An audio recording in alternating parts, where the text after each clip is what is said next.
Everyone. It's just a quick live. I'm just jumping on here. Not doing anything really. Just jumping on. If anyone wants to come in, I have really, really anything specific to talk about. But I'm going to just wing it. Okay, just wing it. Um, Today I talked about some of my struggles with chronic pain, some pain factors, and sometimes when you're going through, um, you feel that some of you get precursors, what they call, when you get the precursors of things are going to, happen with your conditions, and you start getting anxious. You start getting anxious about what's about to happen, and sometimes by you getting anxious, it plays a part on how your body responds to um, pain. You're gonna hurt regardless, okay? But sometimes, I'm just saying some things that that I have found that actually do help.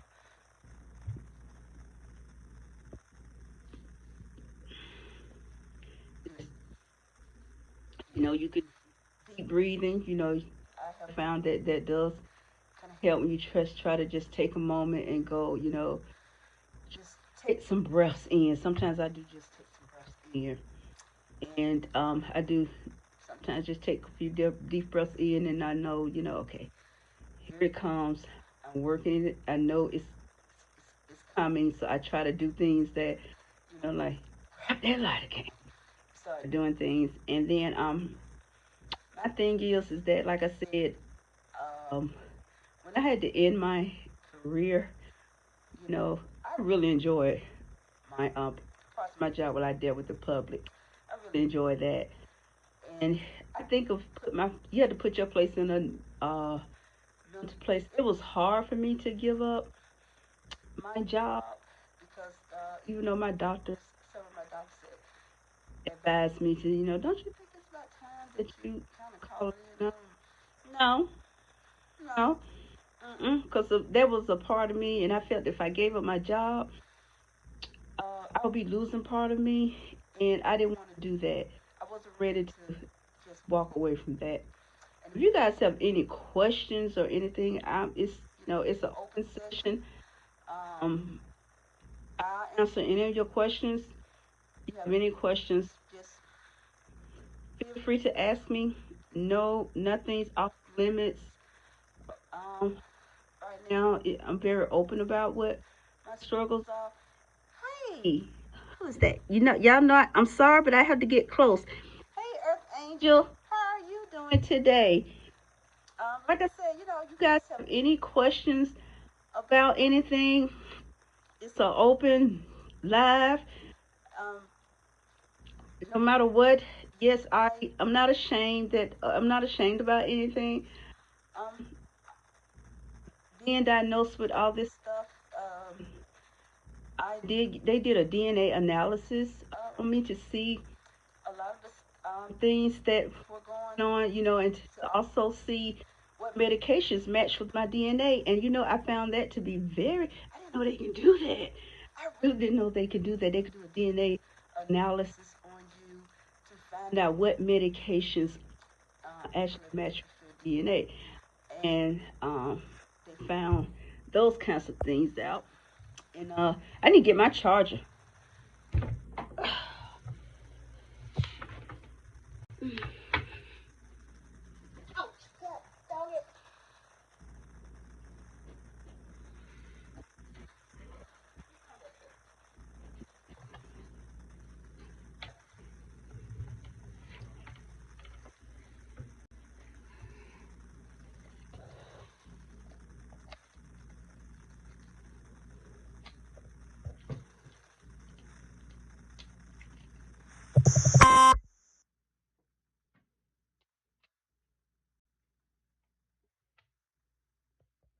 Yeah, whatever.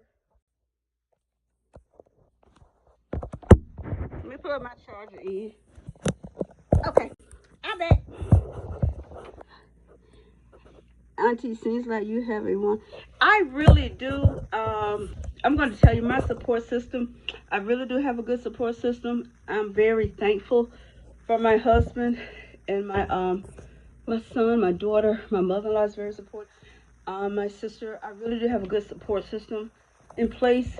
Um, and I really am thankful for that support system because you do need a support system um, in place to help you navigate those things. But I'm not going to lie to you and say that I was always re- receptive of things because when things start going bad for me, I didn't handle them well. I got angry, I got upset, I got depressed, and I needed help to deal with all those emotions because I was losing my independence. And I remember when I had my spine done, and I was told that I would be incapacitated. But because of the autoimmune diseases that I have, the incapacitation took, it went left. Not only was I incapacitated, I was like a quadriplegic. And I was not mentally prepared to be that incapacitated. I was thinking that, I would, be down for a while, but not I would did not know that I would not be able to feed myself, um, bathe or anything, take care of myself. Period. The only thing I was able to do was to talk and everything about myself, everything about my care. I was dependent upon other people, and thank God I had my sister, my mom, my husband.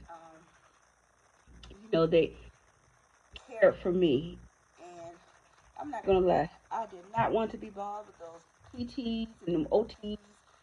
Um, and I think I did not want to go to a rehab center, and I'm glad I had a good doctor that said that that was not the place for me because I was young.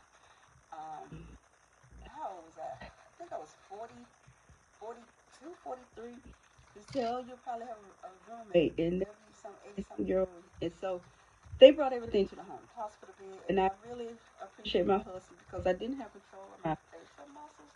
So when I would eat, I would throw up. But when I was able to sit up and get out the house, my husband took me to Golden Corral every Wednesday for lunch, and he would feed me, wipe my mouth, feed me, and then he would eat. And I was so thankful that I had him in my life, and that was my rock. And I did not want to be. I didn't want to be bothered. I just wanted to just be left alone. But I had really good, strong OTs and PTs, and them little bit of things. That girl probably didn't weigh 50 pounds. She jumped on top of that hospital bed, and my dad and said, "Look here, you're getting up, you're getting out, because you have a little girl upstairs that needs you, and you are going to be stuck in this bed for the rest of your life. You don't get your behind up."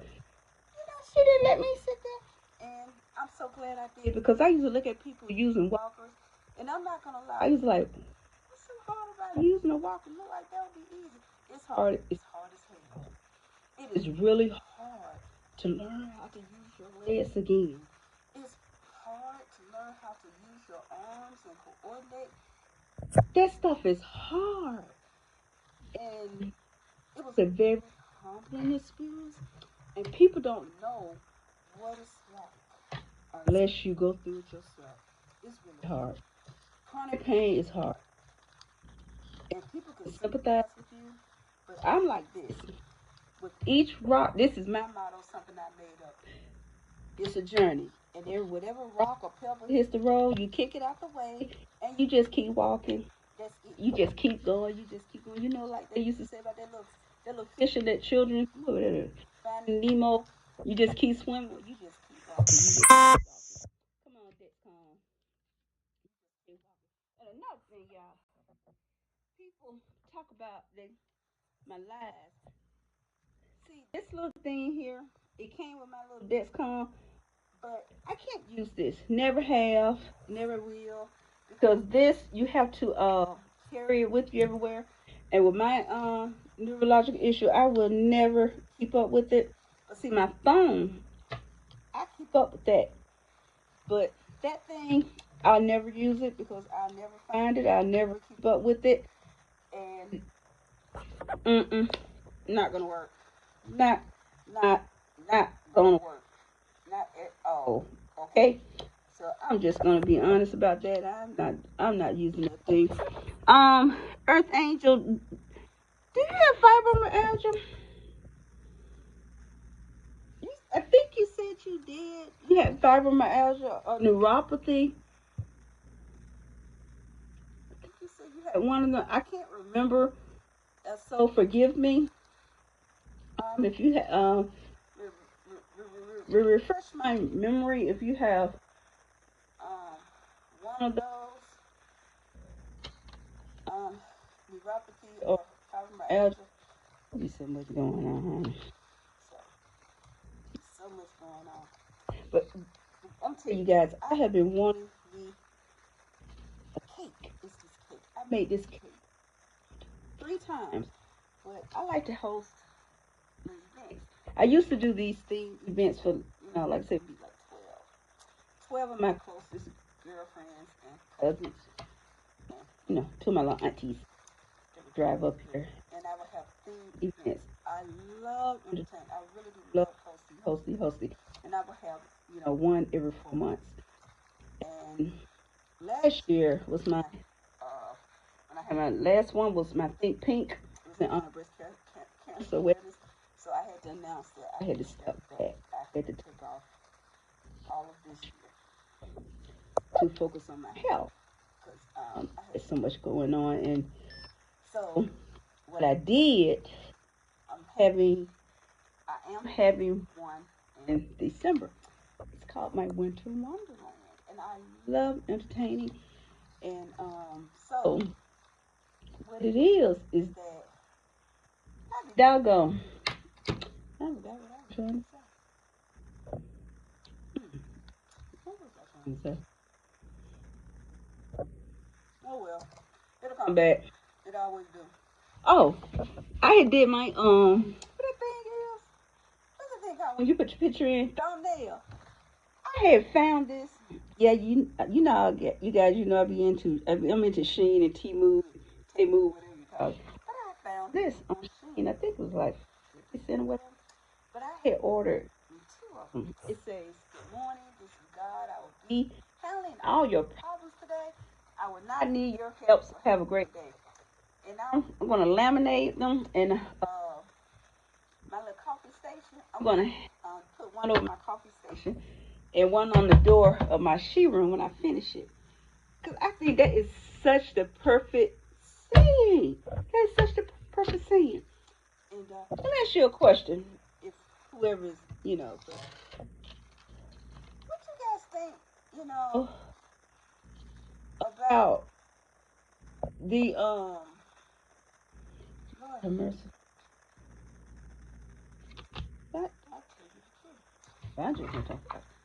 So, like I said, I don't have anything particular to talk about. If you guys have any questions you want to ask me, uh, um, about there are a lot of different things. That's this body wash. It's by Village Naturals. It has blueberry, I think blueberry essence, some other kind of oil, and it has eczema, not eczema. What is it? Eczema, not eczema, Epsom salt. But it's for chronic pain. Guys, that really do work. It gives you about an hour and a half relief. I use it every morning because before I can get my day started, I have to go. I get up. I need my walker to get to the shower, and I use that body wash, and it does give me about an hour of relief. And then I put my TENS unit on because, like I said, I use my TENS unit during the day, and I use my Lidocaine patch at night. And that body wash is really, really good. It's really, really good. I'm telling you guys, if you suffer from chronic pain, it's really good. I mean, seriously. It really is good. When are you I wonder if you can pause this. Because I'm using this app called Prism something. I wonder if you can pause it. I don't know. I do know one thing.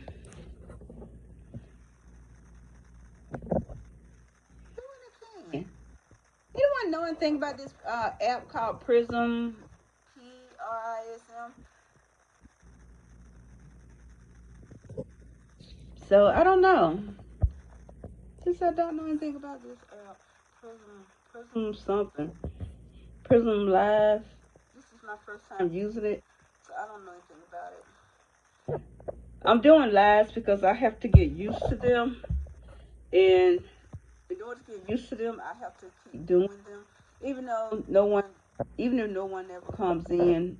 It's just it's good practice for me, so it doesn't bother me if no one shows up in the room because I'm basically using them to so I can get used to them and get used to speaking live because I'm more comfortable with not speaking live. So that's why I said it doesn't. What I say? In your ethnic cousin, does that want to come through the cell phone? Well, thank you. Do you live in Georgia? Earth Angel, do you live in Georgia? Earth Angel, do you live? Alexa, do you live in Georgia? Where do you live?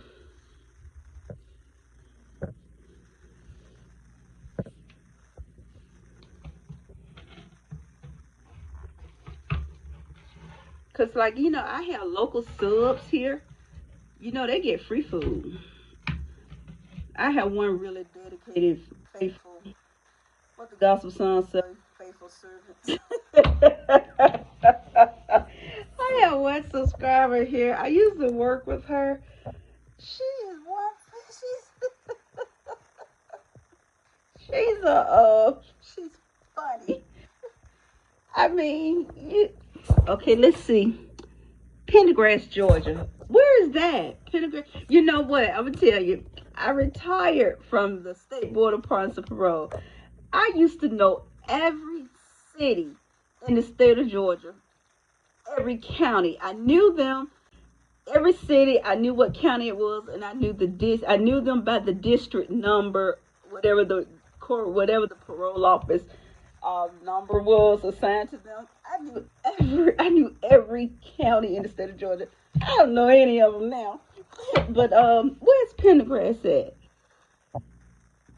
What county? Give me the county.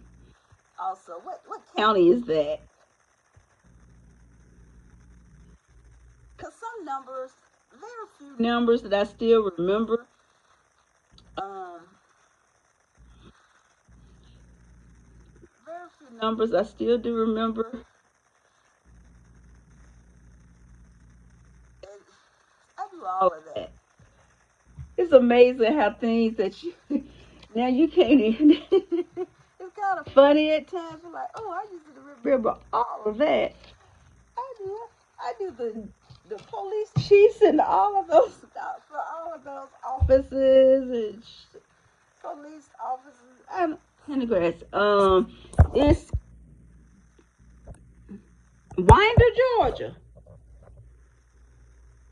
Oh, I know what Winder is. My daughter used to go to Jackson County. Oh yeah, I know what that is because it's Winder, Georgia. My daughter used to go to camp up there in Winder, Georgia. Um, it was they had specialty medical camps up there in Winder, Georgia. Uh, Camp Willoway, but her camp was called Camp Twitch and Shot. It was for kids who have Tourette's. I know what Winder, Georgia is because you could. I used to 20 and go down all the way and just ride Conyers from Conyers just straight shot all the way through. I know what Winder, Georgia is because it's an hour from here.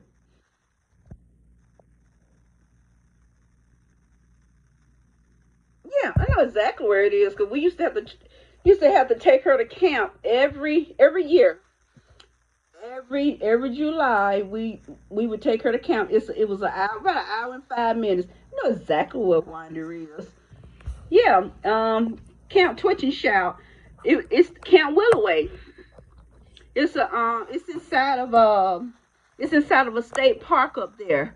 In Winder, Georgia. It's inside of a state park. I can't think of the name of that state park, but it's a portion of that park that's dedicated to Camp Willoway. It's a camp for that holds specialty medical camps for children. Camp Willoway. It's inside that state camp. I can't think of the name of that state park, but I know exactly where Winder is. Um, North Georgia. Yeah, I know exactly where Winder is. We used to have to go up there every year, and drop her off for a week. Oh, that was a good week. I'm not gonna lie, that was a good week. That was a good week. And but you know what? It was a good week. It was a good week for us and her. So you know, hey, it was a good week because they have cause it was the Camp Torture Child, and then they had the Camp for Kids with Crohn's disease, with kind of GI. Yeah, those specialty camps. Wanda, I'm trying to think. Do you still work? You work in Winder? Yeah, I know exactly where that is. Exactly where it is. Yeah, because it was a straight shot. This is a straight shot here from because I live in Stonecrest. It's right off 20. Um, we used to just go up to X 82 in Conyers, make that left off X 82, and we used to ride straight Highway 138. Was it Highway 138? Highway 20, Highway 138. It was Highway 138, and just ride it straight through, and we would just ride it all the way and be done with it. We would end up all the way through. Oh, hold on 1 second.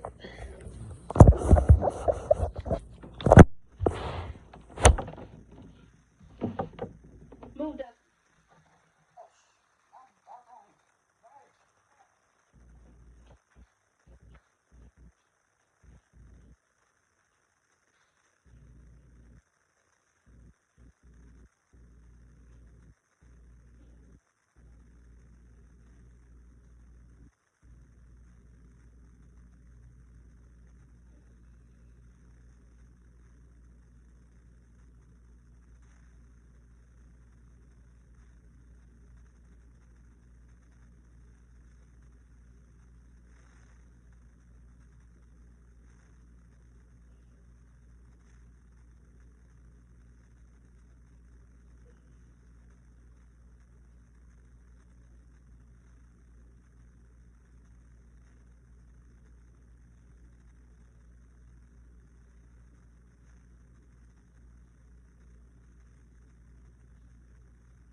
Okay, I'm sorry. Here, love highway. Oh, Highway 124, Lithonia. Highway 124. I'm sorry, I'm back. Highway 124. What street is that? Um. All right, Dusty.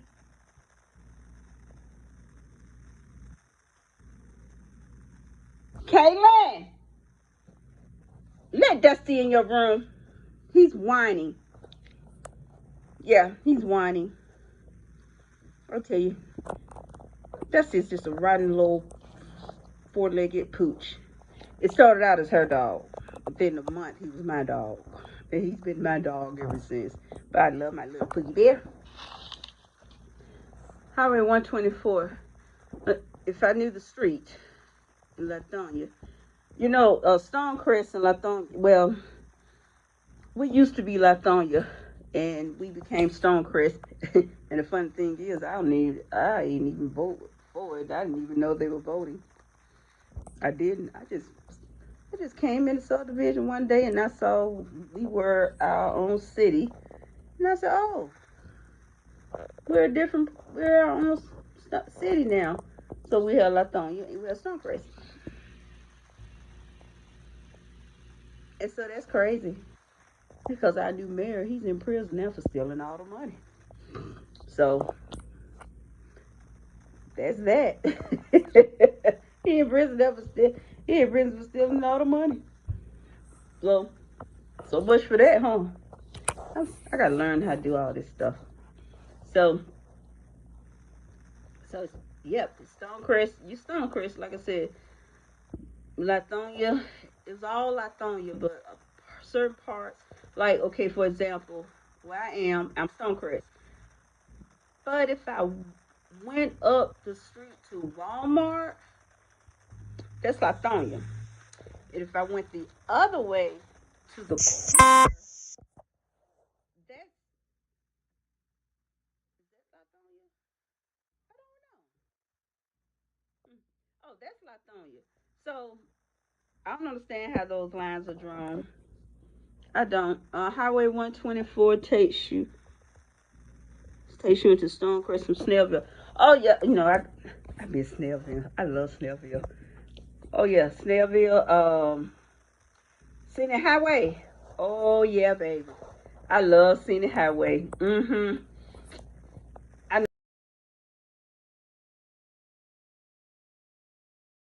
all about Scenic Highway up there in Snellville because I like Snellville. I like going up to Snellville. Um, I most certainly do. I know all about Snellville up in there. Gwinnett. Mm-hmm. With all those red light cameras. Yep. I know about Snellville. Because Snellville, um, Perimeter, Alpharetta. I know all about those. Well, we lived in Roswell for a while. We lived in Roswell for a while. But I know all about those my little stomping grounds, my hangouts. That's where I like to go. Yep, those are my stomping grounds. I know all about Snellville and red light cameras.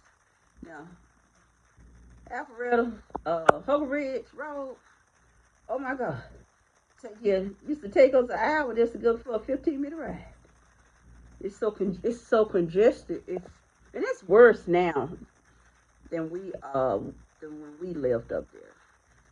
We stayed up there and we moved back down this way because it was the school that we wanted our daughter to go to. It's this private school, and they were ranked really high, and they didn't use the birthday rule because her birthday is late.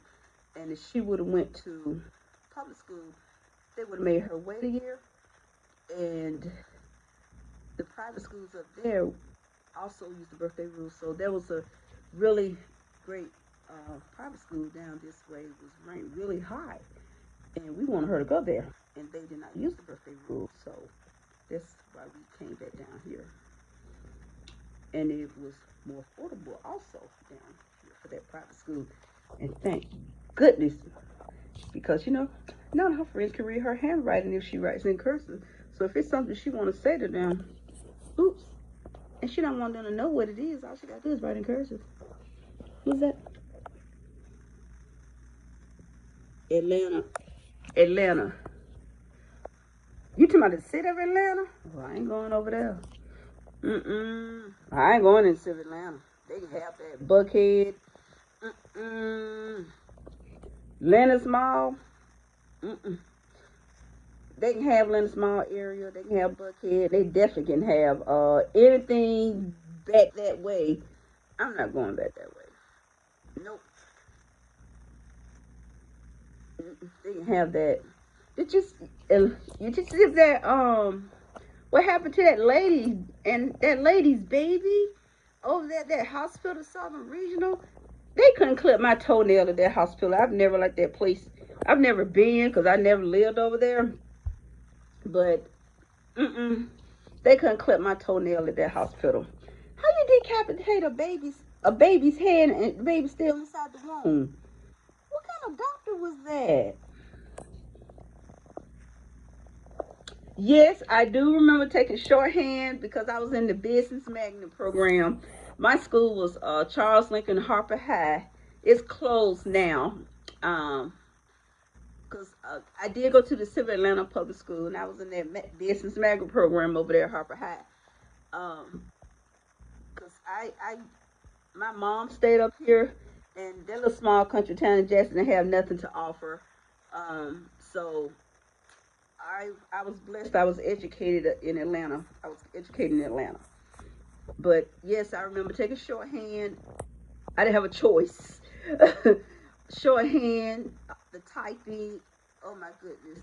And really, all of that is what helped me along the way, and that's that led to my job, my career. All that business so, and I remember my first job was with now my first job was with Atlanta Public Schools.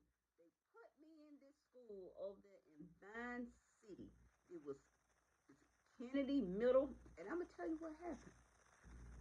I was working in the front office, and it was in middle school, and I told this little girl she was going down the hallway she wasn't supposed to go to.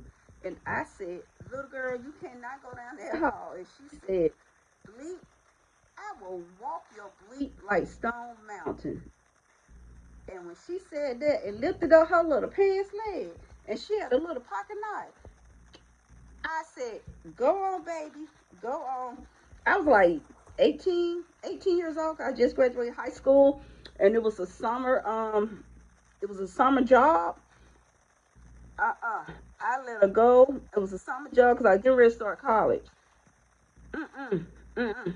I went there and I told them I can't work here. I was scared to death. I said, that's a shame. I'm scared of a sixth grader. It was summer school. And I thought about it and I got grown. That's probably why she was in summer school. I'm paying attention then. And so, they end up putting me over there in the main office as a file clerk. And that was the happiest summer that I ever had working over in the city of Atlanta. She shooted. I was scared of that little girl.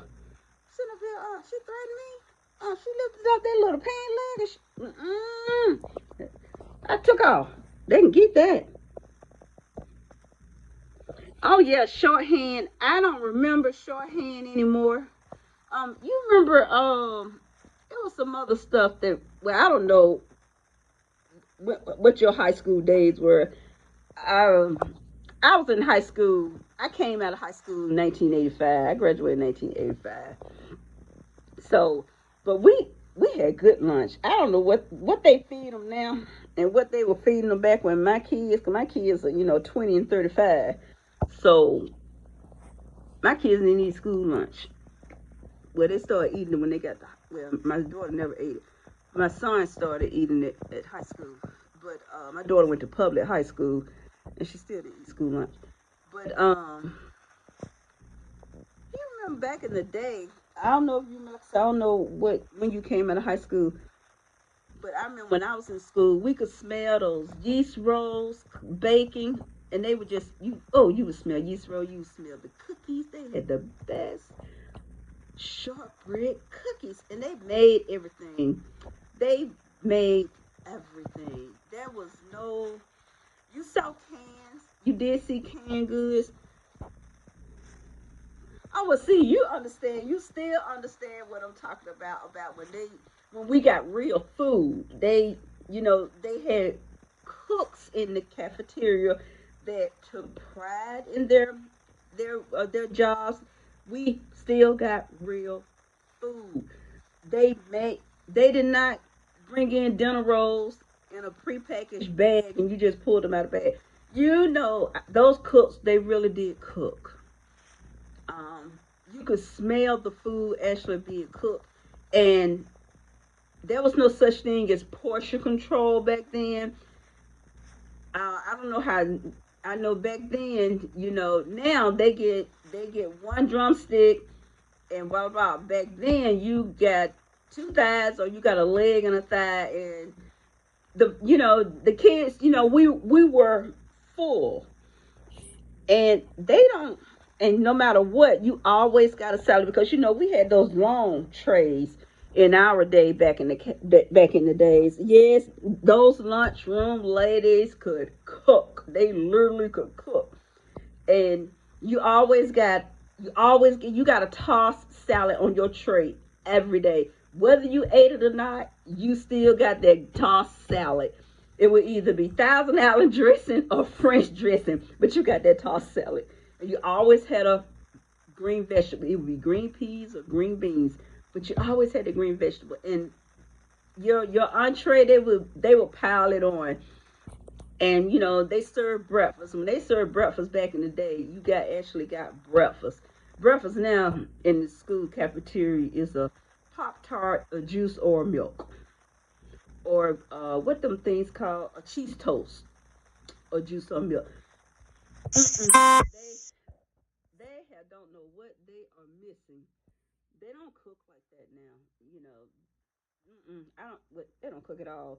Cause my aunt is over 80. She still works. She works in the school cafeteria, and she says they don't cook anything. She said everything comes out of a can, or it comes in already. Like she said, their meat that they make their spaghetti out of, they don't cook it. She said we don't cook any ground beef. She said it comes in a big bag, and they put it in a steamer. They put water in it, and they put it in a steamer to rehydrate it, and then they just add tomato sauce or pasta sauce, and so they don't add anything else to it. She works in the cafeteria. Those ladies, the ones that yes, they did. The lunch ladies, they knew all the children. They knew it'd be 900, 1,000, over 1,000 kids in that school, but they knew all of us, and they knew the children that didn't have, and they would always look out for those children and give them extra. And you could tell those kids because their plates would be piled bigger than yours. And the thing about it, we didn't you didn't pick on kids that had less, because you just didn't do that. And back then there wasn't this big thing about having names or name brand. The biggest names that we saw, I think it was Izar, Reebok, Levi's, and Lee. Gloria Vanderbilt. But Gloria Vanderbilt Gloria Vanderbilt was built for people with no hips and no butt. Um, that was it. It wasn't a big emphasis on names. Now it's all about names. Um, it was well, I'm telling you the truth. My daughter went to both my kids. My son went to Roswell High, and my daughter went to Dunwoody High, and you didn't see that. I'm not gonna lie, you didn't see that there. You just didn't see it. Those kids mainly wore t-shirts and cargo shorts and cargo pants and jeans. They would wear their mama t-shirt. But I tell you one thing, It was on. It was not even standing room sometimes at the PTO.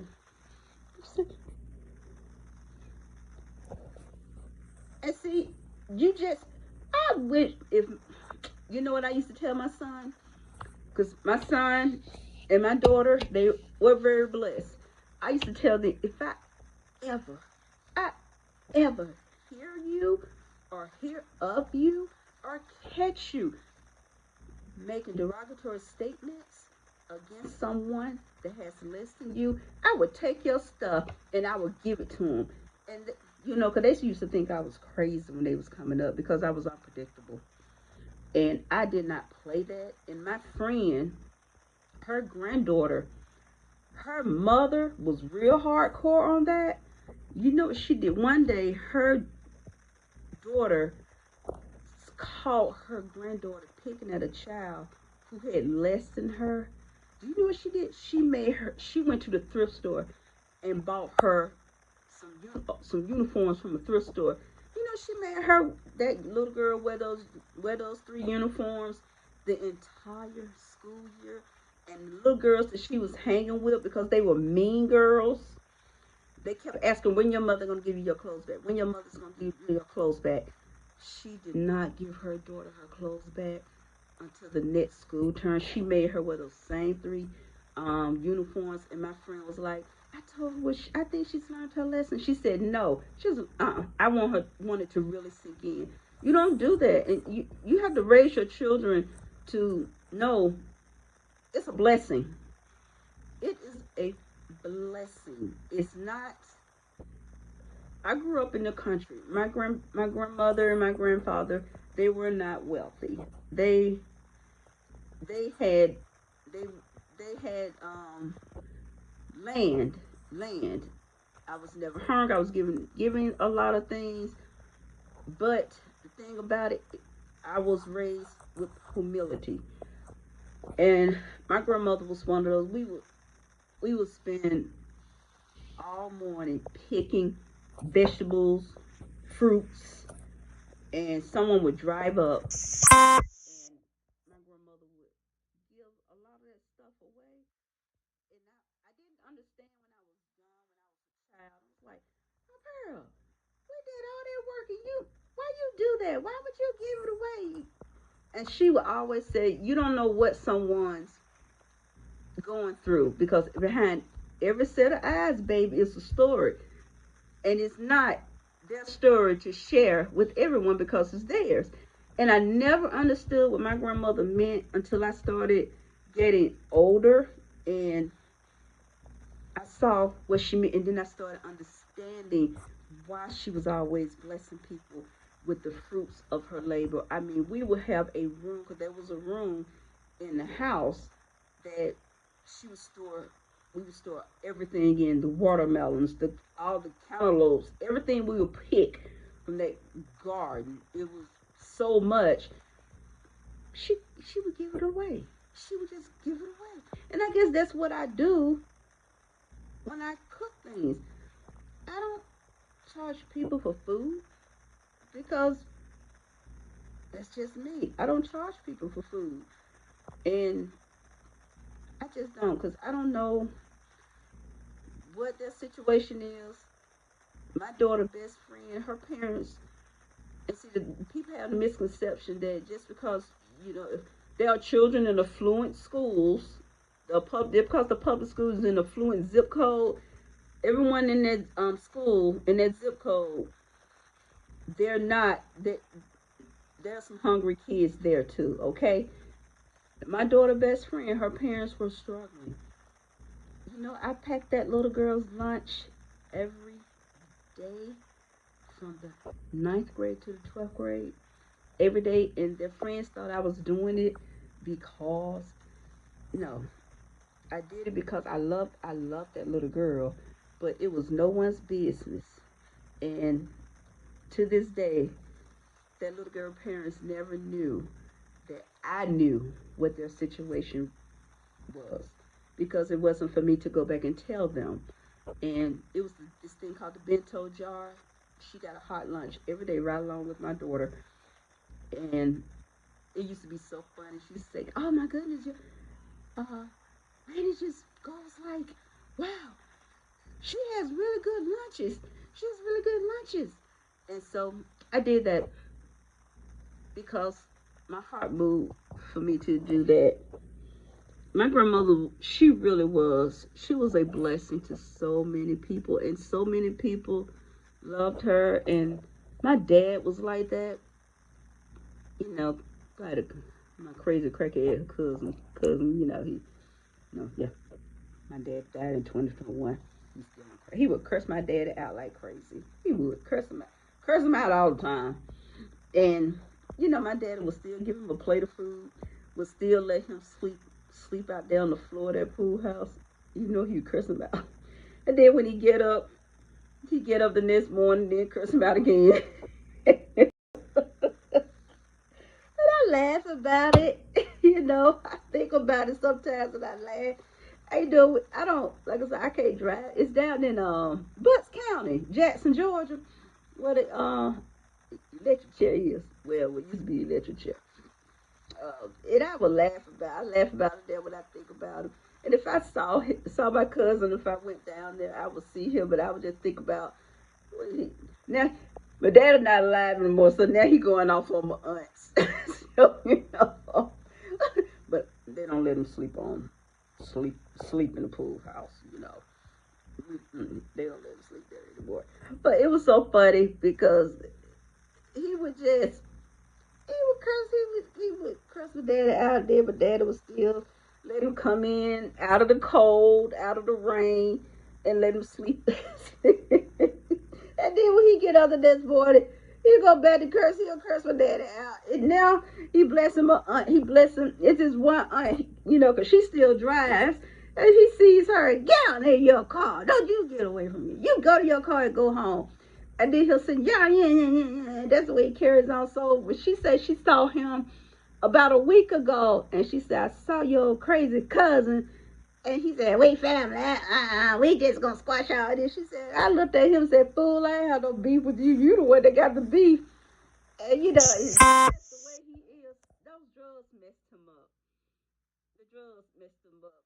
And the thing about him, nobody, his own siblings don't want to be bothered with him, but he did. And you always give him something to eat. And you would find something to eat, because when I used to pull up to my dad's house and I would say, come help me get this stuff out of the car. He would do it and then go. And you would buy him a chicken dinner for him helping you unload the car, because my dad had cancer. Then he'll ask you, hey, you holding any coins? No, doggone well, he didn't want no doggone coins. He wanted something that folded. I'm like, dog, I just gave you a 3-piece chicken dinner. Yeah, but I was looking for a few coins here and there. That's the way he talk. I tell you, that little crazy little crackhead. But at least he honest. He's an honest addict. He said he ain't changing for nobody. So that's the way he's been for decades, and that's the way he gonna go out of here. And that's just him. That's just him.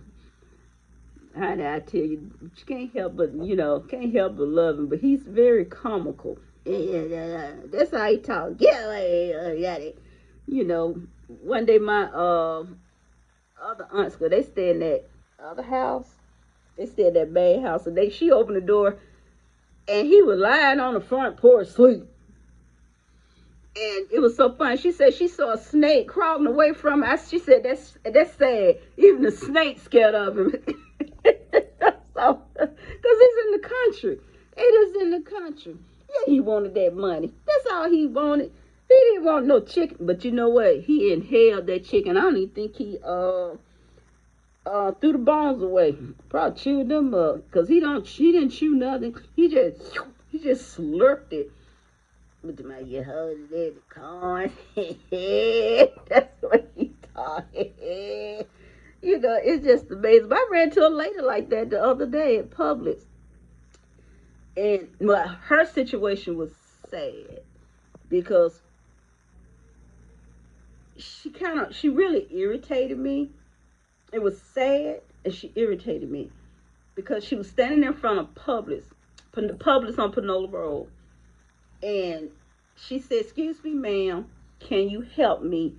Me and my daughter are homeless." And I asked this lady for some jasmine rice, and she just came out of the store, and she gave me this box of jasmine rice. But she didn't give me a grocery bag or anything. She just gave me the box of rice. So I said, "So you asking for a grocery bag?" And I had just left the pharmacy, so I had an extra grocery bag. So I said, "Here you go." And she said yes. And so because she said she was homeless, I offered to buy her and her daughter food. I said, "I tell you what, let me go into the deli and get you and your daughter something to eat." And I said, then maybe I can go and get you some things from the inside the store, some things that you don't have to refrigerate, like, peanut butter and jelly, some sandwich bread, some snacks for your daughter, some things that you don't have to refrigerate, like Viennas. I'm trying to be helpful. You know what she said to me? Someone already bought us something to eat. We just ate. I'm really trying to get some money up so I can get us a hotel for the night. And you know what that screamed to me? Substance abuse. And she's got this child out there. The little girl looks like she's about 11 or 12. She's got this child out there using her for sympathy. And I said, well, I don't have any cash on me. And she pointed to the little Quest. Is it Quest? Whatever Publix ATM is. She said, well, that's an ATM. I said, I'm not going to an ATM, ma'am. I said, I'm not going to ATM. I said, I will buy you and your daughter something to eat from the deli, another meal. And I will gladly go in the store and get you some staples. I said, but I'm not going to an ATM. And you know, she said, thank you, ma'am, but you have a blessed day. That what irritated me. Because if you homeless and you got your child with you, you're going to take that meal.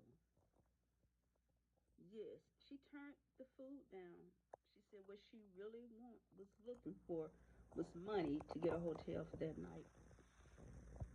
And I was just floored that even though if you say you had just ate, if you're homeless, you don't know when your next meal would be coming from. If you're homeless, that could have been the only meal that somebody had given you for your child. A child would want to eat more than once. That's what I would be thinking. And I'm sitting up here like, I could have gotten a child something to drink. It's hot out there. No, she didn't want any food, no meals. She didn't want any staples or anything like that. She wanted nothing. She wanted money. And that really did something to me. I got in the car and I told my husband what had just happened. And he was like, well, she didn't really want any food. And she's probably not even homeless. And she's got that child out there with her, standing out there, using that child as a sympathy mark. And I said, yep. And I said, wow. And so I said, that's why a lot of people don't want to help. And but there used to be a lady. She never asked you for money. Never asked you for money. But she used to stay behind Pound Express over there off of Memorial Drive. She never asked you for money. But every time I would go over that way, I know she would be there. And I end up, learning her name.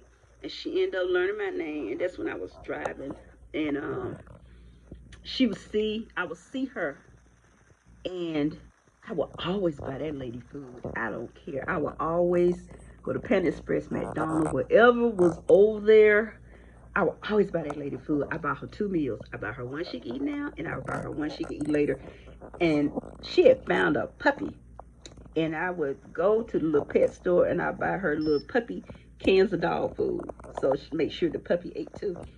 And Thanksgiving and Christmas, I will always take her dinner plates, and she never asked for anything. And I would go to the Dollar Tree, and I would buy her toiletries. I would buy her sandwich bread, peanut butter and jelly, things that didn't have to be refrigerated. I would go to the thrift store and I bought her a coat. I would buy her blankets so she would be warm. And one day I didn't see her, and I was worried that something had happened to her. And I would go by there frequently, and I would not see her. I would not see her, or I would not see her buggy cart. And one day she called my name, and she said she had gotten off the street. Someone had helped her get into a shelter that helped women. And I asked her about that puppy because I did had, and she said the puppy, she had to let the puppy go, but the puppy did get a good home. And I was so happy to hear that she had gotten off the street and she had a job and she had an apartment that went on her income. So she was safe off the street and she was doing good, and she wanted to thank me for not judging her and to helping her out. And she said, let me buy you something to eat. I said, mm-mm. I said, you take that and you keep that. But I was so happy to see her because I was really worried that someone had hurt her or done something to her, or she had froze to death or anything like that. Because I really was crazy about that lady because she never asked for anything. She never asked for anything. And she knew my daughter's name, and she knew my daughter. And when my daughter would go over that way, my daughter would buy her food. And we just always bought her 2 meals. We would buy one for her to eat then, and then one for her to have later. Thanksgiving, Christmas, I would make sure I pack her up a to-go plate, and I would take it over there. That lady, but she got off the street, and she was not a drug addict. She was not on drugs. She was a victim of circumstance. That's what she was. She was not a drug addict. She wasn't an alcoholic. She just was a victim of circumstance. And she got it. She got somebody to help her, and I'm so glad. And she's not on the street anymore, and I was so proud of that. Everybody on the street is not a drug addict. A lot of drug addicts, they veterans. They are veterans, but now everybody standing on the street corner that's holding a sign that the exit ramp to my help a vet. They are not veterans. They playing on us. But I was so happy to see that and hear that when, because calling my name, and I heard her say, Miss Natasha, Miss Natasha. I'm like, who is calling me that? And when I turned around, it was her. And she said she had an apartment on an income. She got in a shelter. She went through a program. And she had a job and this apartment. And I felt that I just wanted to do something. I said, you got everything you need in your apartment. I just wanted to do something. And she said, I have everything I need. I don't need anything from my apartment. I just, And I said, well, if I ever run into her again, I said, we're going to have to go in the Dollar Tree or something. It's just that, but that lady never asked for anything. Yes, when you see people like that, but I don't care. Honey, I didn't live in the projects, but I ain't gonna lie. My cousins, they stayed in what apartment is called? Jonesboro North. Honey, I was over my cousin house like every other weekend because see, Mary was a little more laxed, and my cousins Carla and Bridget and Tracy, they can get away with things. They can get away with things. My grandmother, honey, I couldn't even breathe wrong. And I could go to Mary's house. But once my grandmother found out that Mary wasn't watching us like she was supposed to, my grandmother pulled a plug on that. And I couldn't come to Atlanta anymore. I had to stay on that farm. But a lot of my high school friends, my best friend, Edie, she stayed at the project. She came down from New York, and my goddaughter, that was her daughter. She passed away from leukemia at 17, And it was so funny because I used to spend the night at Edith's house a lot. And when Edith got pregnant, I used to be the watchdog for Edith. And I would unlock the door, and when she would come back home, and one day, her mother came downstairs and wanted to know why was I sitting in the dark, and I was scary. I was scary. I would tell on you to save my soul. Because I was not about to go down for you. Her mother came running down the stairs and said, what are you doing in the dark? I couldn't say I don't know. I couldn't say anything. I said, I'm just sitting here. She said, where's Edith? She went upstairs. Cause what we had put the mop in the bed. Cause you know the mop had back then they had mops with all that stuff. And she said she was gonna sit right there with me. And she said, y'all help us think y'all slick. Yes, I love. We have been friends since we were 10. And her mama sat there and waited and said, since you like to sit in the dark, but that was the words that Miss Ewald used. She said, since you like to sit in the dark, I'm going to sit in the dark with you. And I was just sitting there and I was just getting nervous. I was getting scared. They didn't have cell phones back then.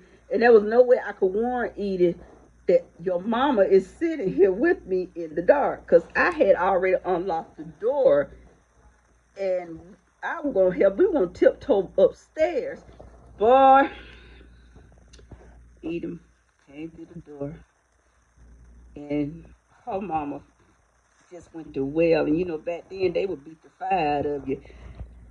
Boy, her mama just went to wailing, and what did her mother call my grandmother and told my grandmother what I was up to with her.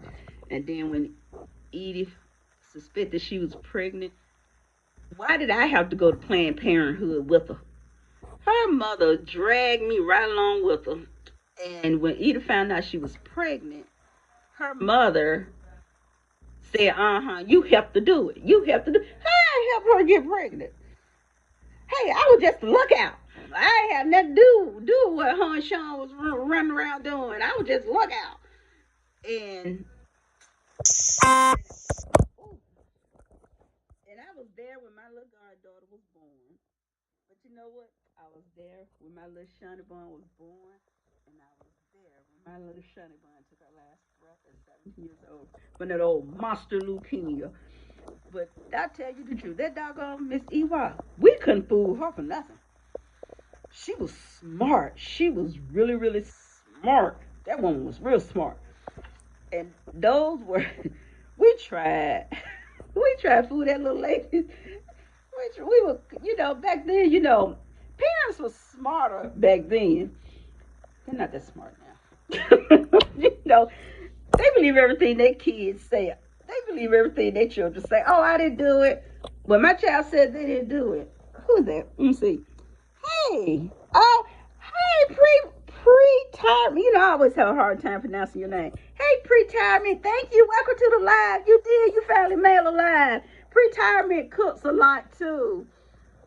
She cooks a lot. Oh, you done with work? You work from home, too? Oh yeah, so you work remotely. When they the state was working remotely before it was a thing. But let me ask you, do you all have to sign waivers with y'all job? Because I remember when they used to have to sign waivers to when they would work from home. But see, there was a little clause in the little waiver that said that your supervisor had the right to come to your home at any time to inspect your workstation. Half of us want to come into my house because a lot of them, they just want to be nosy. So I wasn't doing that work from home. Nope. I'd rather go into the office because there was no one there, but it would always be me, Priscilla, and Tasha, and about 2 other people, and we had some armed officers. Yes, we needed armed officers because it was the parole board, and there weren't a lot of people that liked us. Yes, those they Things have changed though, you know. Now I remember when you all remember what they call, well, y'all don't live. Well, you live in Georgia. Remember when they used to have that, what was that called? Yeah, snowmageddon. You get real snow pre-retirement. But they had, when they had a really bad ice storm here and they shut us down, and we were all shut down here. It was nowhere to go, and people were stranded on the highways, children stranded on school buses with no food, no water, nowhere to go. I mean, it was really, really bad. But it was so funny because me and my friend Priscilla, we were at work and we looked outside. It was like 10 o'clock. And it was nothing was really coming down. So we looked out the window at 11 o'clock and we're like, oh, it's starting to really come down. And so we had got our coats and had some gloves on. We get ready to walk out the door. So our director came down. He said, oh, I came down to tell you to go on. We looked at him and said, you ain't got to tell us to go. We leaving anyway. He just looked at us because they used to think that we were touched in the head. Well, I should have known about y'all. So, and we were able to get out of there, and we didn't end up getting back to work, and because me and her did not telework, because we weren't signing that list, we did not telework. You won't believe we're both retired now, so I can say what I want to say. You won't believe what we had to do since we didn't telework, and because everyone else they worked remotely, they had to continue working. But because we did not telework, guess what our assignment was? We had to write a letter telling how much we like our job. That was our assignment. So that's what we had to do. That was our telework assignment. We had to write a letter, a paragraph basically stating how much we like our job. We was like, okay. And we never did write the letter because they never did ask for it. So I'm glad we didn't write it because they never asked for it. That's why I'm like, I'm sorry. Taxpayer dollars at work. And then when I think things opened up for a couple of days, then we got trapped again for a week. So then we had to write another letter with another title. Never did turn that in either. Never did ask for it. So, teleworking had its ups and downs. I remember one time this inmate, he got mad at me. So he sent me a letter with some white powder in it. Mm-hmm. And when I opened the letter, I made the joke and I said, oh, it's from the inside of his cell or some Tylenol. But I didn't know that the hazmat team had to come in. I didn't know that they were going to decontaminate. They had to decontaminate the room because they didn't know what it was. If it was whatever that stuff called. And so our internal affairs officer at the time, she retired too. Everyone's retired from my era, except about 3 people that's there. I don't think they want to be at home. And they've been there 40 years. And so anyway, um, she ended up coming into the room and she thought that she could just come in and leave. And so when she got ready to leave, Hazmat said, "You can't leave." And she said, "I can't." He said, "No, you're contaminated."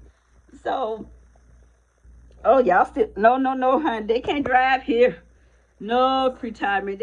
They'll kill themselves and they'll kill everybody else out there. Mm-mm. Now, maybe, um, Earth Angel can drive, because you live in North Georgia. She can probably drive in it. She can probably drive in it because North Georgia they get bad weather up there in North Georgia, but down here, oh no no no no no, they'll kill each other, they'll kill us.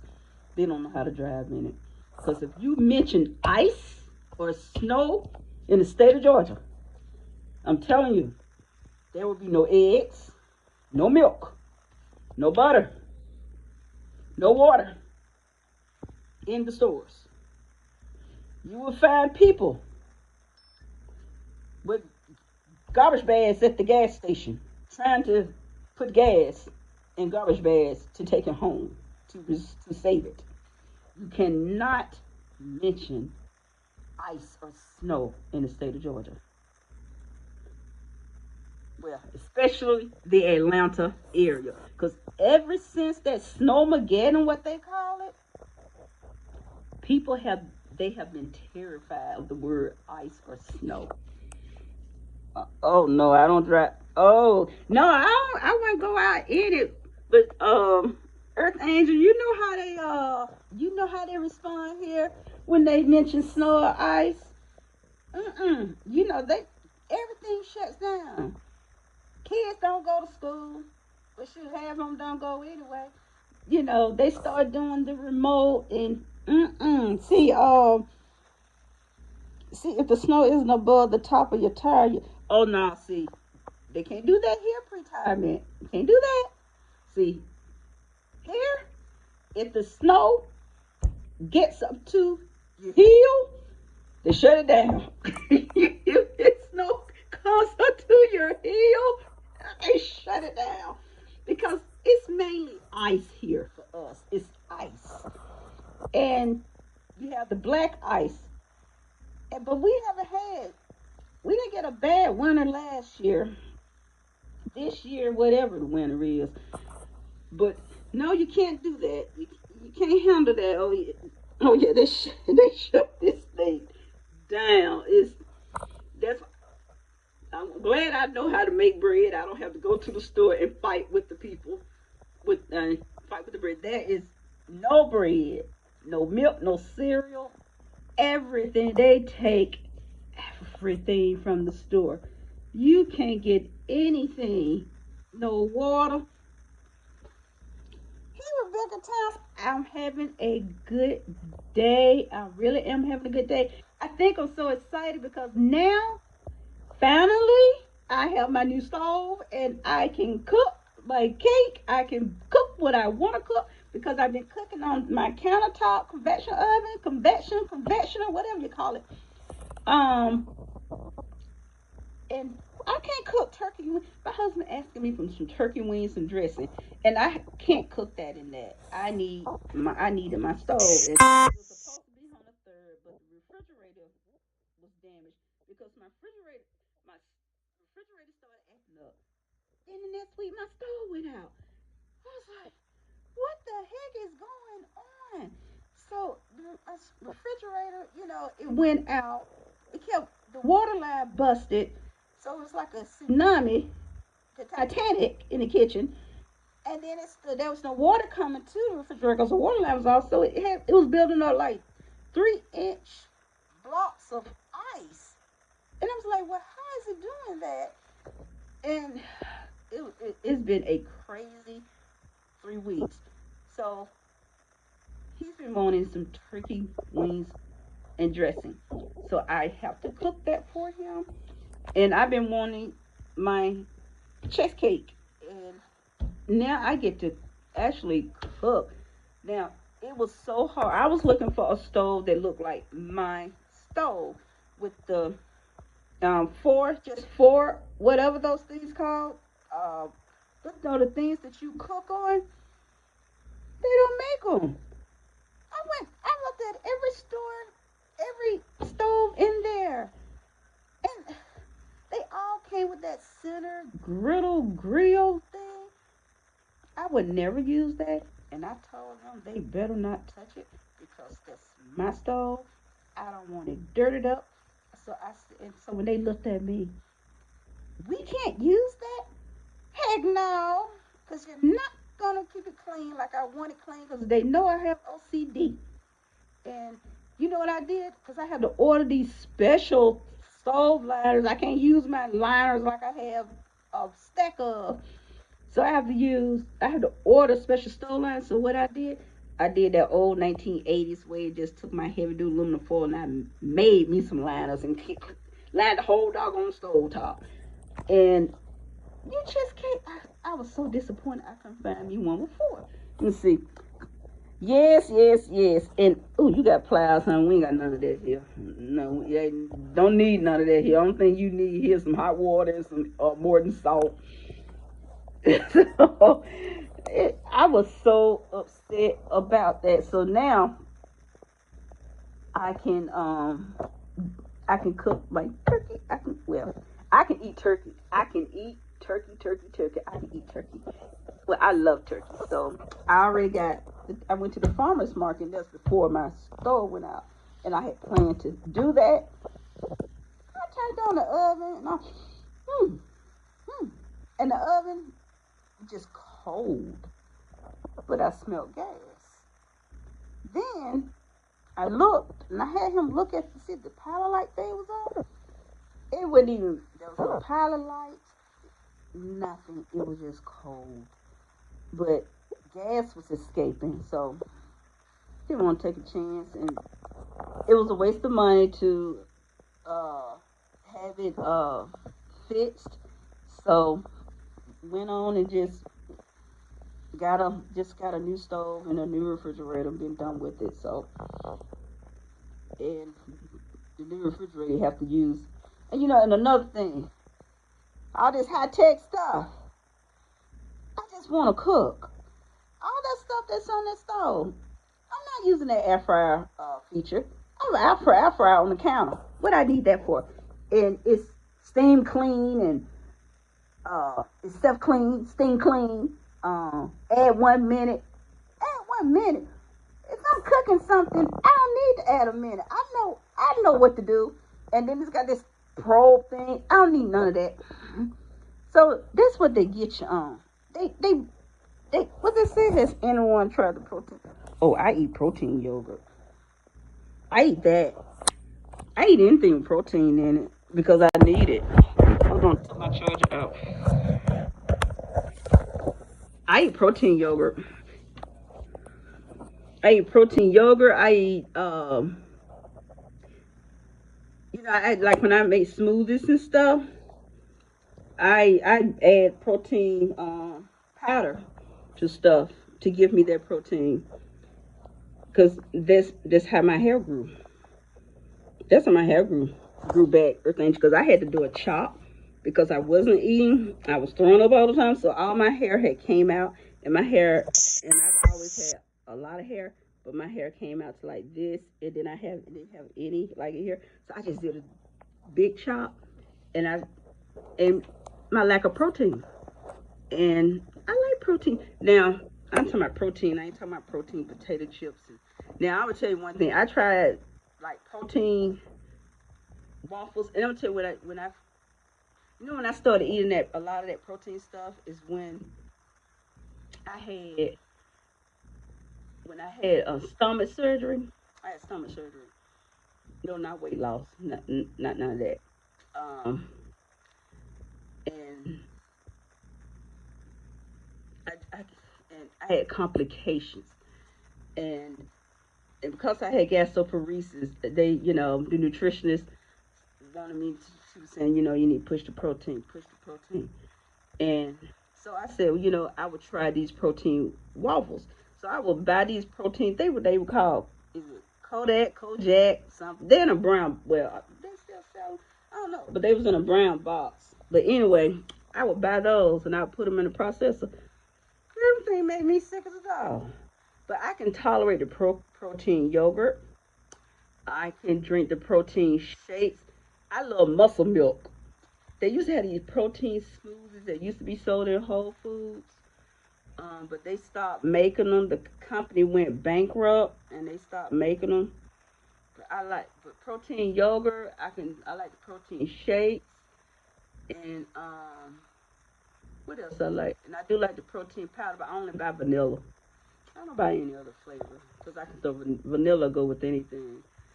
But what protein yogurt do you like? Mine got as long as mine fruit flavored, I'm good. Now I do vanilla, but I throw it in something. Oh, thanks for pre-retirement. I don't know why I want to call you pre-retirement. Pre-retirement.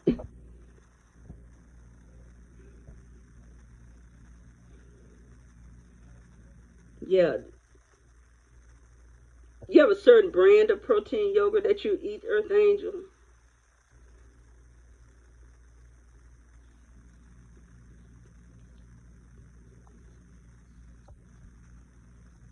Cause I'm always looking for stuff with protein in it.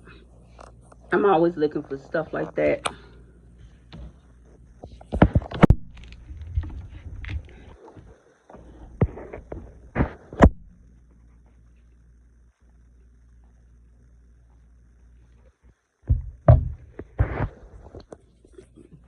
Yeah, I'm always looking for anything that's got some protein in it. I'm always on the lookout. So you,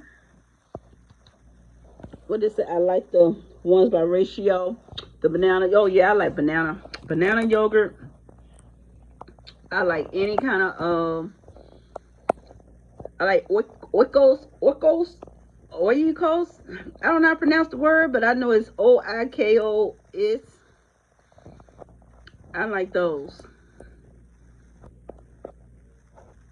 I I like those. I like those. So you say it's called Ratio. Do you get what do you is that brand sold everywhere or just sold in a certain store?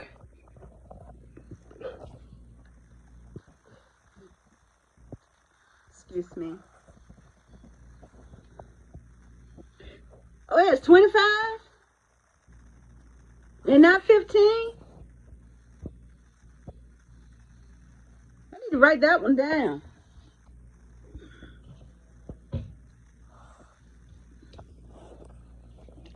It's 25 grams of protein in 1 cup.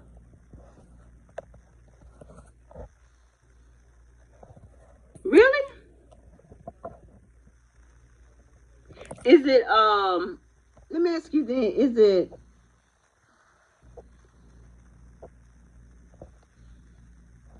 does it have a aftertaste? Have you found it has an aftertaste, a big aftertaste? Cause I want to try it. Shoot, what's that? Shoot, I mean, have my daughter run up there and get me some, give me a couple of them. No, I ain't gonna let her go. I had her take me, cause she don't have. She's 20. She don't have the patience to be looking at and I mean having her FaceTime me. I need to look into that. Mm. Well, how much is one? How much are they? I wonder if they on sale. Do you know? Like, I don't know. If because there's if you there's an app, Southern Savers. You can download on your phone and you get to see the sale papers, sale circulars before they go up on the grocery store website. And with Publix, you get to see you see the sale circulars on Monday before the sale actually starts. You get to see what they're going to put in what's going to be in the circular. Ratio.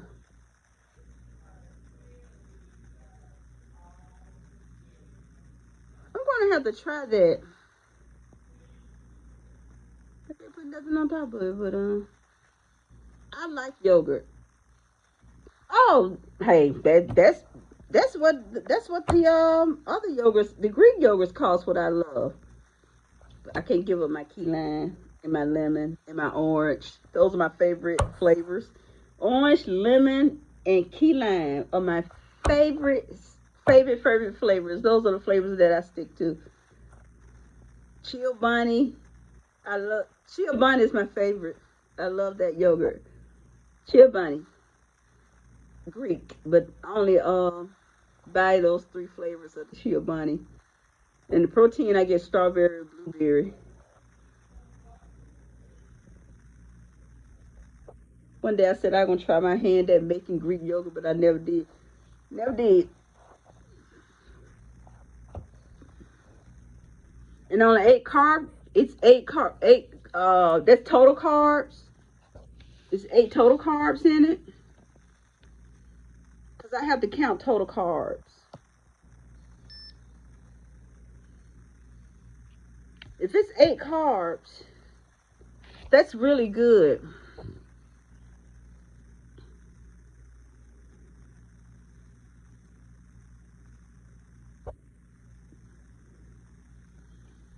I can eat that. Ratio protein yogurt. I'm going to try that. Thank you, Earth. Thank you, Earth Angel. Earth Angel, I'm going to really try that. I really appreciate that because I'm always looking for other things that I can eat, that I can try. Because sometimes, I have a limited, limited diet, so I'm always looking for other things to try. So I'm gonna have to try that. Ratio, ratio protein yogurt, and they have banana. I'm going up. I'm going. Yeah, my daughter. I ain't going today. It's getting too late today.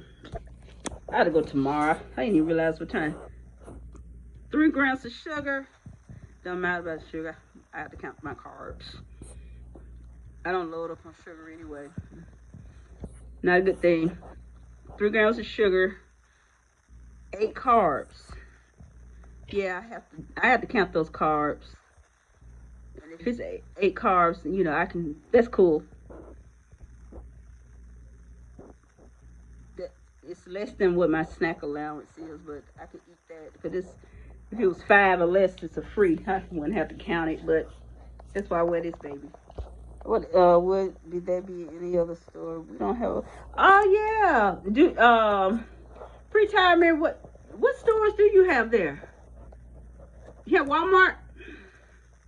Everyone has Walmart, unless Walmart low down dirty self went up there in some rural town and ran mama and papa away. Then they leave. I don't. That's one of the things I don't like about Walmart. They go in these small towns and they run mama and papa away, and then they pick up, pack up, and leave. You got Walmart Cub. You got a Cub Food. Pre-retirement, y'all have a Cub Foods. You got a Cub Food, a Cub Lion. I like Aldi. You got a Cub. Pre-retirement, you got a Cub Foods. I may have to move up there a little bit. Paul, you know what? Cub Food was big. Oh, I used to love Cub Foods. Oh, Cub Foods. Cause they used to have that every week. They used to have the BOGO special. Those butterball turkey sausages. Um, Cub Food was the thing here. Cub Foods. And then when Cub Foods they left, and then we got Publix. Publix, you gotta leave an organ, one of your limbs, and some blood when you shop. Oh my God, I used to love Cub Food, even though I don't know if they still do it. They do it down there where you are, but here you used to have to bag your own groceries. Yeah, they didn't have baggers. They would just ring you up and you bag your own stuff. But I used to love Cub Foods. Y'all got Cub. Let me see. Walmart doesn't. I don't see. You can find a lot of things that Cub that Walmart doesn't have. Oh my goodness. Oh, but you got Cub Foods pre-retirement. Y'all don't have Publix. But you got Cub Foods. Earth Angel, you remember Cub Foods? Mm. I wish they, you know what, when they got, when Dixie, do you know I have to go to Alabama? It's an hour and 20-minute drive. I had to go to Alabama to get my diet soda because Alabama had Winn Dixie. Or when I go to Florida and be with my son, I go to Winn Dixie because they had Winn Dixie's all up and down in Florida. But because Winn Dixie sell their store brand sodas called Check, and Check diet sodas come in strawberry, orange, grape, and they taste so good. And I buy them there and bring them back here because the Winn Dixies left here back in the 90s, and I love myself some Winn Dixie. And so we have to go to Alabama, or when I go visit my son in Florida, bring them back. And I miss Cub Foods. Now they used to have a sale on catfish. Now my son used to love catfish nuggets. I would fry him catfish nuggets every Friday with crinkle French fries. He loved catfish nuggets and French fries. That was his favorite Friday meal every Friday when he was growing up. I would go to Cub Foods and just buy a bunch of them and divide them up. Yes, I was still doing the same thing I'm doing now. But that was his big thing. Catfish nuggets and crinkle French fries. Cub Foods. That's where I did a lot of my grocery shopping at was Cub Foods. And like I said, Cub Food when Dixie left first, and then Cub Foods left. And back then, when they were around, Walmart was not a grocery store. Walmart was just a place that sold clothes and things like that. Yeah, we have Costco. They have behind. We have a Costco. Now, Costco, I just found out on the internet that they changed things because before Costco, you couldn't go in Costco. They said membership. But I don't know. I thought that was stupid because you can't buy nothing without a membership.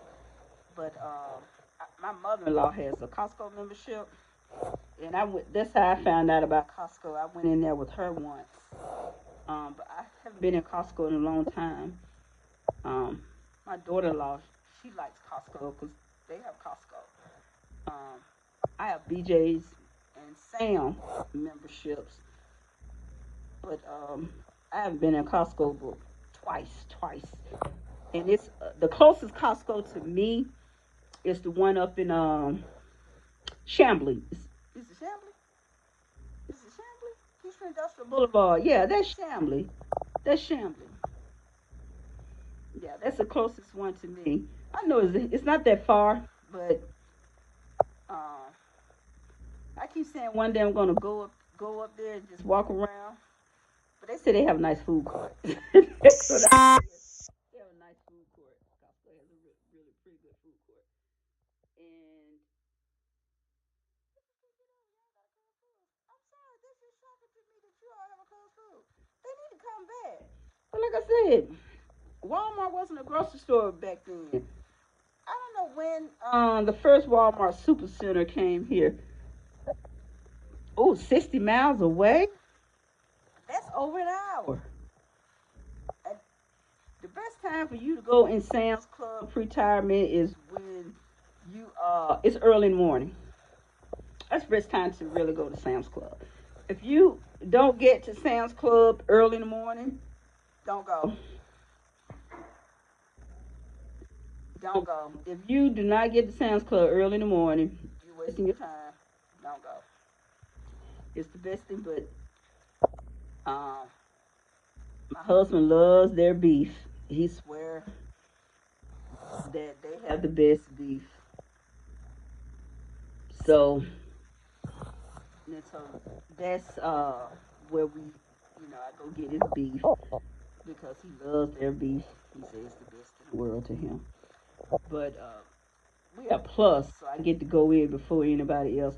Because when I grocery shop, I'm not gonna lie, I get up at 5 in the morning because I go to 5 or 6 different stores, and they have to have patience with me because they know it's gonna be an early day, but it's not gonna be a long day because that's why I go early because I can get whatever I want, and it's always in stock because I'm in there with the stock people saying, excuse me. Yeah, every early morning. Yes, that's the best time. Exactly.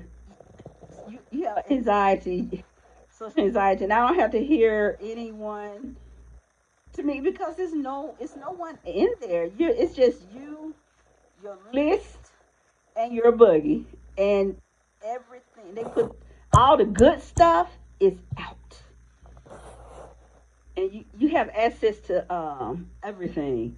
Like I said, you're in there when they're stocking. You're in there when they're stocking. All the fresh stuff is out there. See what they do. They put all the fresh things. They put them in the back, and they bring the older stuff to the front. So you have to reach over that stuff and pull your stuff from the back. Yeah, they don't put like if they don't put the fresher things. They don't put those in the front when they stop. They pull the stuff they need to sell first. They bring that to the front, and they put the fresher stuff in the back. So you want the freshest pulled from the back. That's how they do that because they need to get rid of the front first. And the thing about when you shopping at Walmart, you need to look at dates of their products because I have found some things on Walmart shelves that's like some horseradish. When I need a horseradish, some horseradish sauce, I found a jar of horseradish sauce that said 2019. And yes, and then I have found um some I don't know if it was strawberries, it was some sugar-free strawberry preserves and they said 2020, 2021 or something. And I took all of them off the shelf and I took them to the customer service. I said, your stock people are not looking at dates. I said, you all need to run through him, run through here, and they need to pull that stuff. You have to look at dates. And that's what in grocery store, because I have found that at Publix too. I found something that had an old date on it. I found it at Publix, and Publix is really nice.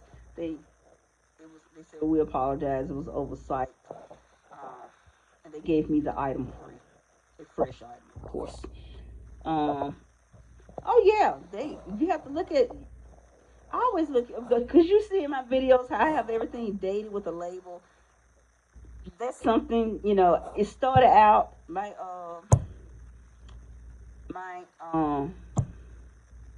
speech therapist suggested that to me a couple of years ago, and she said when she's one of my home healthcare aides, and I was having problems, you know, and and so she suggested that. She said, "Would you, because I would write the dates on stuff." And she said, "Use labels.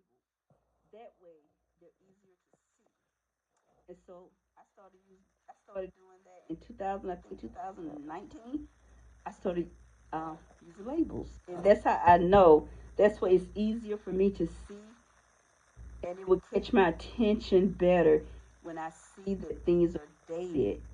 With the expiration date is dated on a white label, I see it. It's in my forefront, and I can focus on that. That's why everything in my pantry, even in the fridge, is dated with that expiration date. So I don't I'll know. It's for me. It's for me because my villagers,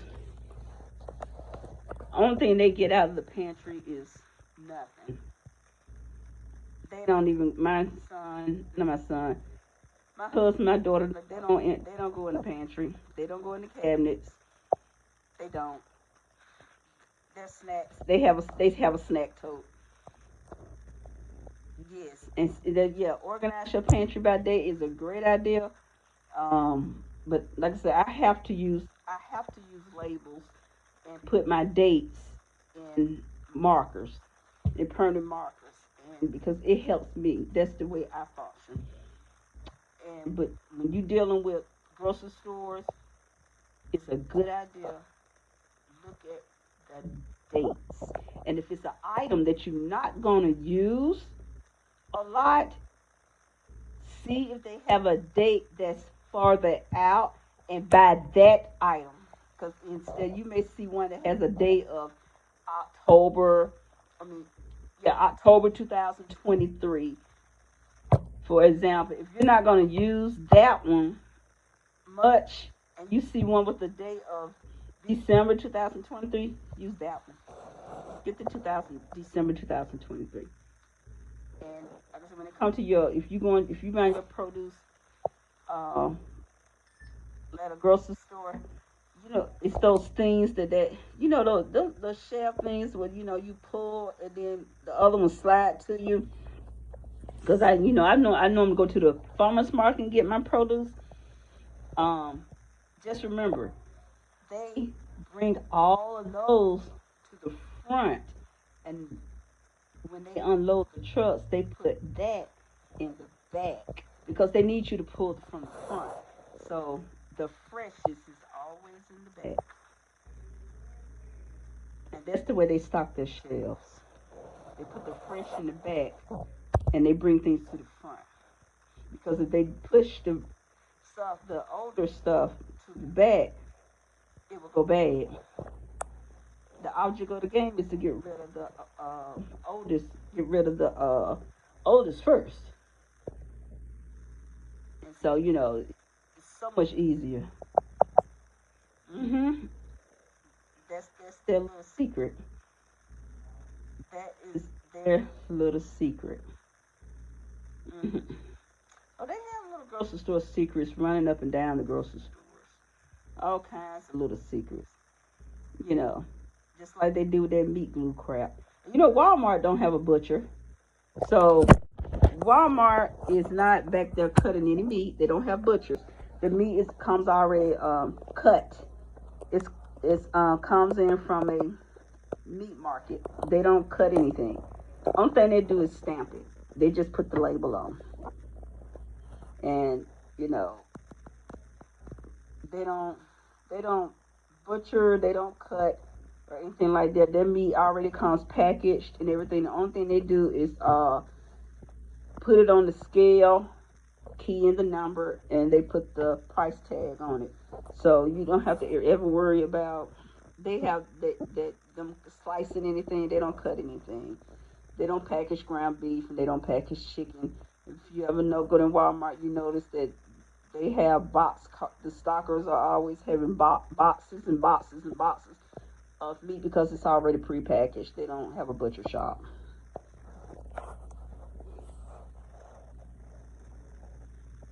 Yes. Because when I go to the farmers market, I like to go to the farmers market. I buy my chicken from a farmers market, the DeKalb National Farmers Market.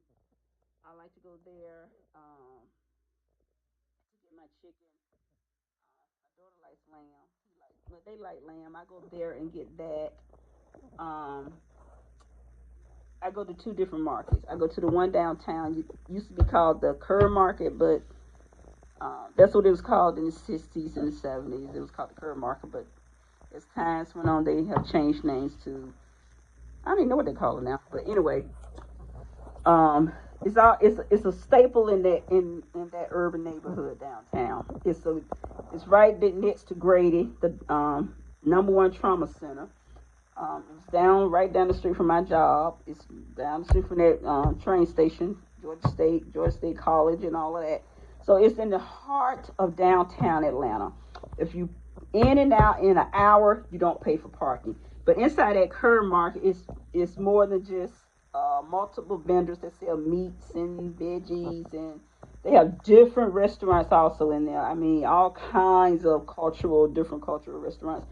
I don't buy anything out of there. I don't eat anything out of there. But I do stop at Miss Dean's Pralines because I always get my sister two candy apples. She loves those red candy apples there. I always get her those.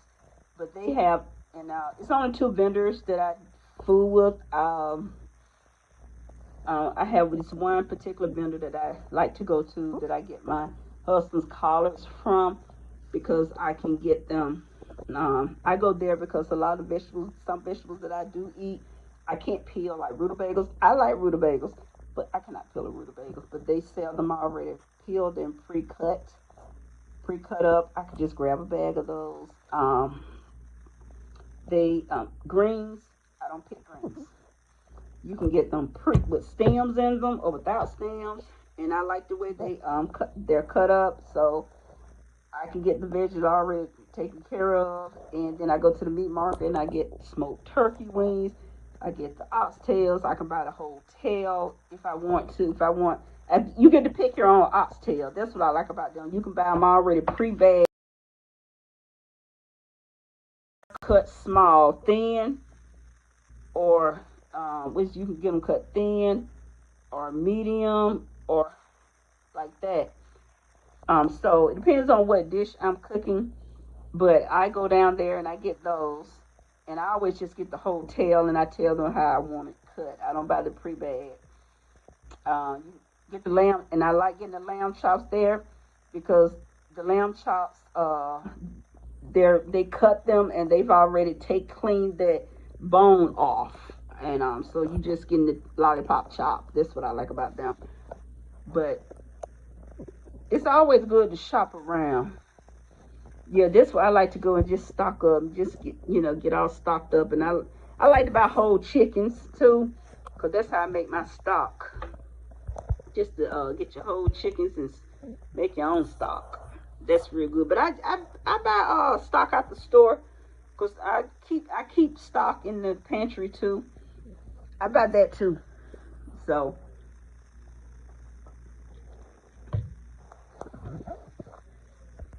yeah, I buy those. Some stuff, I buy that. But you know what is hard to find for retirement is I love rye bread, but I like the marbled rye. That's my favorite. I like that marbled rye, and it's hard to find the marbled rye.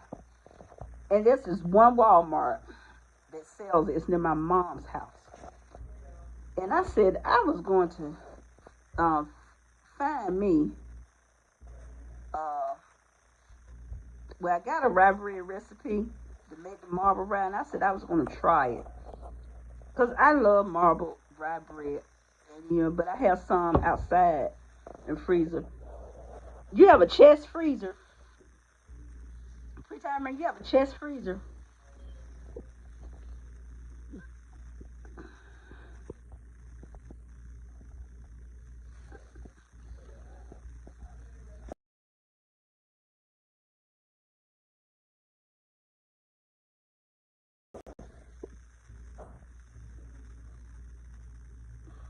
Yeah, that marble swirl rye.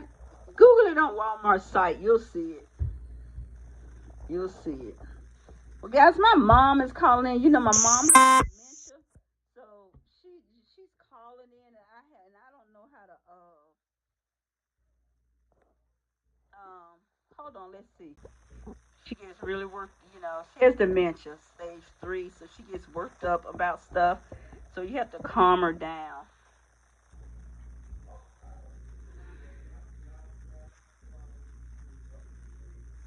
Oh, I hear Bella, my neighbor, has a gourmet dog. That's what I call her.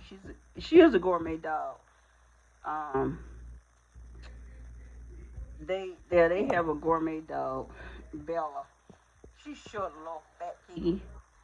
I hear her. She's in my backyard.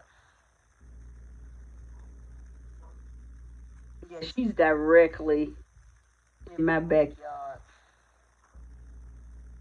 I hear her. She's barking. And the Bella go in the house. Her mommy works from home, so her mommy must have just stopped working, and mommy has let her out. He's out there. She's in my backyard. She must be fussing at Dusty. She can smell Dusty because Dusty's been out in the backyard today. And we don't have a fenced-in yard, you know. So she's back there fussing. She smells Dusty's scent. She must be in heat or something, but she can't be bred again. Um, I do know that they can't breed her, so they can't breed her. I do know that.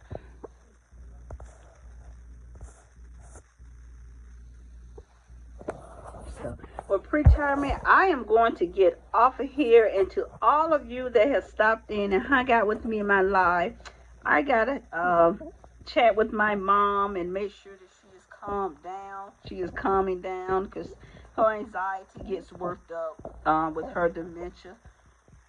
And so there's no storm outside, but she's really uh, worked up right now about seeing her. Sometimes things happen and she thinks it's real. It may be real, but I don't know if it's real or not. But I have to investigate with her and stay on the phone with her for a little bit to calm her down. So I will have to talk to you guys on another live. Love you guys. Thanks so much for supporting me. Pre-retirement. I will be seeing you when you do an upload. Okay? And make sure you keep that cute little dog because I love your dog. I love your dog. I just want to come get your dog and just take your dog home with me. So again, hugs and kisses to each of you. One. Love you guys and enjoy your evening. Talk to you guys later. Bye.